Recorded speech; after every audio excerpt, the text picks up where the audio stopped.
စစ်တပ်ကသူတို့ဆက်ရှိအောင်ဆက်လုပ်နေပါတယ်လာမဲ့ဒီ match လာကြရင်လွတ်တော်ခေါ်ပြီးတော့ April လာကြရင်တော့အစိုးရအသစ်ဖွဲ့ပြီးတော့အစိုးရအသစ်တစ်ခုပေါ်လာမှာဖြစ်ပါတယ်အဲ့ဒီအချိန်မှာပဲဒီတော်လိုင်းရာစုဘက်မှာတော့ energy ရဲ့ data ချေဆိုင် PDF တပ်ဖွဲ့တွေနဲ့အချင်းချင်းကြားထဲမှာနေမြေအငင်းပွားမှုတွေဖြစ်ပွားနေပါတယ်ပြီးခဲ့တဲ့ရက်ကပဲဒီစကိုင်းတိုင်းမင်းကင်းမြို့နယ်ဒီရှမ်းတော်ရွာကိုကျောင်းသားတော်လိုင်းတပ်တော် SRF ကနေပြီးတော့မှဒီတိမ့်ပိုက်ထင်းချုပ်ထားတဲ့နေရာဖြစ်ပါတယ်အဲ့ဒီနေရာကို energy လက်အောက်ခံဒီပါတုံးလုံးအဖွဲ့တွေကနေပြီးတော့မှအုပ်ချုပ်ရေးထူထောင်ဖို့အတွက်ဒီအင်အားလုံးရင်းနဲ့ဒီရှမ်းတော်ရွာတွေကိုဝင်လာခဲ့ပါတယ်အဲ့လိုဝင်လာတဲ့ချိန်မှာပဲဒီသူတို့ငကိုရှိပေးတာဖြစ်တဲ့ဒီကျောင်းသားတော်လိုင်းတပ်တော်ဒီ SRF နဲ့ဒီ energy လက်အောက်ခံဒီပါကဖဒီပါတုံးလုံးအဖွဲ့တွေကြားထဲမှာအချင်းချင်းဒီစီးရဲအရာဒီတိမှတ်မှုတွေရှိနေတော့ဖြစ်ပါတယ်စစ်အာဏာသိမ်းပြီးနောက်ပိုင်းမှာဒီစစ်အာဏာရှင်ကိုတော်လှန်ဖို့အတွက်ဒီ local PDF ဒီဒေသအခြေပြုလက်နက်ကိုင်တပ်ဖွဲ့တွေဟာနေရာအသီးသီးမှာပေါ်ပေါက်ခဲ့ပါတယ်အဲ့ဒီမှာဆိုရင်ဒီစကိုင်းတိုင်းဟာဆိုရင်တော့အများဆုံးလို့ပြောလို့ရပါတယ်စကိုင်းတိုင်းမှာဆိုရင်အခုချိန်ဒီပြောရမှာဆိုရင်ဒီ energy လောက်မှာလှုပ်ရှားနေတဲ့ဒီ energy MOD လောက်မှာလှုပ်ရှားနေတဲ့ဒီပါတုံးလုံးအဖွဲ့တွေရှိသလိုဒီပါကဖအဖွဲ့တွေလည်းရှိတယ်ပြီးတော့ဒီပုံနကားတို့လိုဒီ PNR တွေတပ်ဖွဲ့တွေလည်းရှိပါတယ်တခြားဒီ PNL အဖွဲ့တွေလည်းရှိသလိုအခုဒီကျောင်းသားတော်လိုင်းတပ်တော် SRF အဖွဲ့လူမျိုးလည်းတေချာချက်တင်တဲ့အဖွဲ့တွေလည်းရှိပါတယ်ဆိုတော့ဒီလိုမျိုးစကိုင်းတိုင်းမှာလက်နက်ကိုင်တပ်ဖွဲ့တွေများလာတဲ့အတွက်ကြောင့်သူတို့တစ်ဖွဲ့ကြားမှာနေမြေအရာအငင်းပွားမှုတွေပြီးတော့ဒီအခွန်ကိစ္စနဲ့ပတ်သက်လို့အငင်းပွားမှုတွေပုတ်တက်မှုတွေခဏဆိုသလိုဖြစ်ပွားနေပါတယ်ပြီးခဲ့တဲ့ရက်ပိုင်းကမှာပဲဒီပြီးခဲ့တဲ့နှစ်တွေမှာဆိုရင်ဒီပုံနကားနဲ့ဒီပုံနကားဥဆောင်တဲ့ PNR တွေတပ်ဖွဲ့နဲ့ energy လောက်ခံဒီပါတုံးလုံးဖွဲ့တွေကကြားထဲမှာဆိုရင်လည်းအချင်းချင်းဒီပရိပခဖြစ်ပွားနေတဲ့ရုပ်သံဖိုင်တွေဆိုရင်ဒီလူမှုကွန်ရက်ပေါ်မှာအများအပြားတွေ့ရမှာဖြစ်ပါတယ်ဆိုတော့အခုလည်းဒီ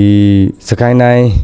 မင်းကင်းမြို့နယ်ဒီရှမ်းတော်ရွာမှာခြေပြုတ်လို့ရှာနေတဲ့ကျောင်းသားတော်လိုင်းရင်တပ်တော် SRF နဲ့ energy လောက်ခံဒီပါဖအဖွဲ့ကြားထဲမှာဒီနေမြေအငင်းပွားမှုတွေလည်းဖြစ်ပွားနေပါတယ်ဆိုတော့ဒီမင်းကင်းမြို့နယ်ရှမ်းတော်ရွာကိုဒီကျောင်းသားတော်လိုင်းရင်တပ်တော် SRF ကနေပြီးတော့မှဒီစစ်တပ်လက်ထက်ကနေ2021မှာဆိုရင်ဒီခက်နဲ့ဒီတိုက်ယူတိမ့်မဲ့ထားတယ်လို့ဆိုထားပါတယ်သူတို့ခက်တိုက်ယူထားတဲ့ဒီနေမြေကိုသူတို့ထိန်းချုပ်ထားတာဖြစ်ပါတယ်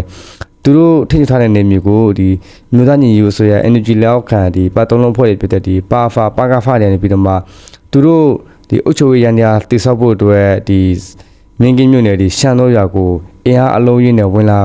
ပြီးတော့အုပ်ချုပ်ရေးရန်ရာထောင်ဖို့အတွက်စူးစမ်းလာတာဖြစ်ပါတယ်အဲ့ဒီလိုစူးစမ်းလာတဲ့အချိန်မှာသူတို့ငကိုရှိပြီးတဲ့အဖွဲ့ဖြစ်တဲ့ဒီ SRF တပ်ဖွဲ့နဲ့ဒီပါဖတွေကြားထဲမှာနေမြေအငင်းပွားမှုလည်းဖြစ်ပွားနေပါတယ်ဆိုတော့ဒီချိန်ကာလမှာဆိုရင်ဒီ2လပိုင်း3လပိုင်းဆိုရင်ဒီကျောင်းသူကျောင်းသားတွေလည်းဆံမွဲဖြစ်နေတဲ့ကာလလည်းဖြစ်ပါတယ်ဆိုတော့အဲ့ဒီရှမ်းလို့ရမှာဆိုရင်လည်းဒီကလေးတွေကဆံမွဲဖြစ်နေကြပါတယ်အဲ့ဒီလိုသူတို့ဒီပါဖအဖွဲ့နဲ့ဒီကျောင်းသားတော်လိုင်းတပ်တော်ဒီ SRF ကြားထဲမှာဒီစီးရေးအရာတင်းမာနေတဲ့အတွက်ကြောင့်ပြောရမှာဆိုရင်အခုဒီကလေးတွေကလည်းဒီဆံမွဲပွဲကိုခဏရနာထားရလို့သိရပါတယ်ဆိုတော့ဒီချိန်မှာဘာလို့မရမလဲအကုန်လုံးတွေးစီညီရမယ့်အချိန်ဖြစ်နေပါပြီဒီလိုမျိုးဒီနေမျိုးကိုသူပိုင်တယ်ငါပိုင်တယ်ဆိုပြီးတော့လူရမယ့်အချိန်မဟုတ်တော့ပါဘူးတော်လိုင်းရင်လည်း9နှစ်ကြာလာပြီဖြစ်ပါတယ်9နှစ်ကြာလာလည်းအများဒီပြည်သူတွေလည်းပြင်ပန်းနေပြီပြောမှဆိုရင်ဒီလူထောက်ခံမှုကလည်းကြာစင်းတော့ကြာစင်းလာပြီလို့ပြောလို့ရပါတယ်တချို့နေရာတွေမှာဆိုရင်တော့သူတို့ကဒီ energy လောက်ခံဒီပါဖအဖွဲ့တွေကိုတချို့ဆန္ဒပြနေတဲ့နေရာတွေလည်းအများကြီးရှိပါတယ်ဆိုတော့ဒီမင်းကင်းမြို့နယ်ရှမ်းတော်ရွာကိုဝင်လာတဲ့ဒီပါဖအဖွဲ့တွေကိုဒီဆန္ဒပြနေတဲ့ရုပ်တံဖိုင်တွေလည်းလူမှုကွန်ရက်ပေါ်မှာတက်လာတာတွေ့ရမှာဖြစ်ပါတယ်ဆိုတော့ပြောရမှာဆိုဒီရုပ်တံဖိုင်မှာတော့ဒီအဲ့ဒီရှမ်းတော်ရွာပြည်သူတွေကနေပြီးတော့ဆန္ဒပြတာဖြစ်ပါတယ်ဒါပေမဲ့ဒီ energy လက်အောက်ခံဒီပါဖဒီမင်းကင်းမြို့နယ်တာဝန်ခံနေပြီးတော့မှဘာပြောလဲဆိုရင်တော့ဒီရှမ်းတော်ရွာသူရွာသားတွေကနေပြီးတော့မှရွာကို energy လက်အောက်ခံဒီပါတုံးလုံးဖွဲ့တွေနေပြီးတော့မလာရအုပ်ချုပ်ပေးဖို့ဆိုပြီးတော့တောင်းဆိုလို့သူတို့ကိုယ်တိုင်လာခဲ့ရတာလို့ဒီတချို့သတင်းမီဒီယာကိုဖြေဆိုထားလာပါတယ်